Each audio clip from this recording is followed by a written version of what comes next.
Acupuncture, a system of integrative medicine that involves the insertion of needles into specific points on the body to elicit a powerful healing response through neurohormonal pathways. Acupuncture is my life. Let us begin. Hello everyone, and welcome back to my show. I'm Dr. Lott, your host and educator from Acupuncture is My Life. Now, this week's interesting case is about hypochondriac pain. Now, hypochondriac pain can affect either one side or both sides, pretty much in the infracoastal region. Now, hypochondriac pain is pretty much a subjective symptom, which is usually associated with dysfunction of the liver and gallbladder. Now, clinically, the pain is accompanied by distension and pain in the epigastrium or by palpable masses in the infracoastal regions.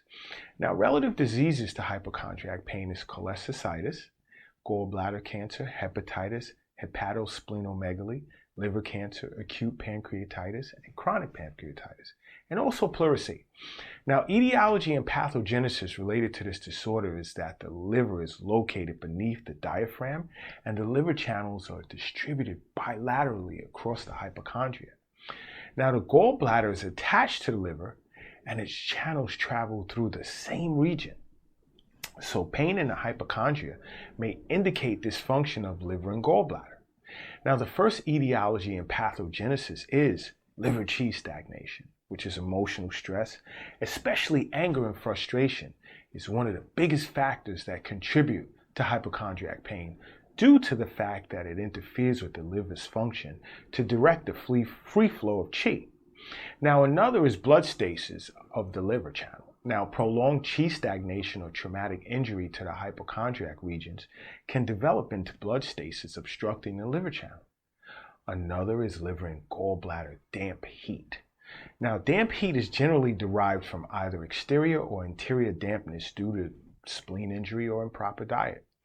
Now, dampness that hangs around for a long period of time generally tends to turn into heat, which ultimately turns into damp heat. Now, when damp heat develops, it tends to obstruct the liver channel. Now, another is liver yin deficiency. Now, this deficiency develops as a result of chronic illnesses or excessive sexual activity, which exhausts essence and blood, which ultimately fails to nourish the liver and its channel. Now, my interesting case of the week, it was due to liver yin deficiency, where there was a persistent, vague hypochondriac pain that is generally aggravated by exertion. Now, my patient's symptoms were dry mouth and throat, tidal fever and night sweats, dizziness and soreness of the lower back and knees. He had a red tongue with scanty coating and a thready and rapid pulse. Now, I knew I had to nourish the yin and soothe the liver.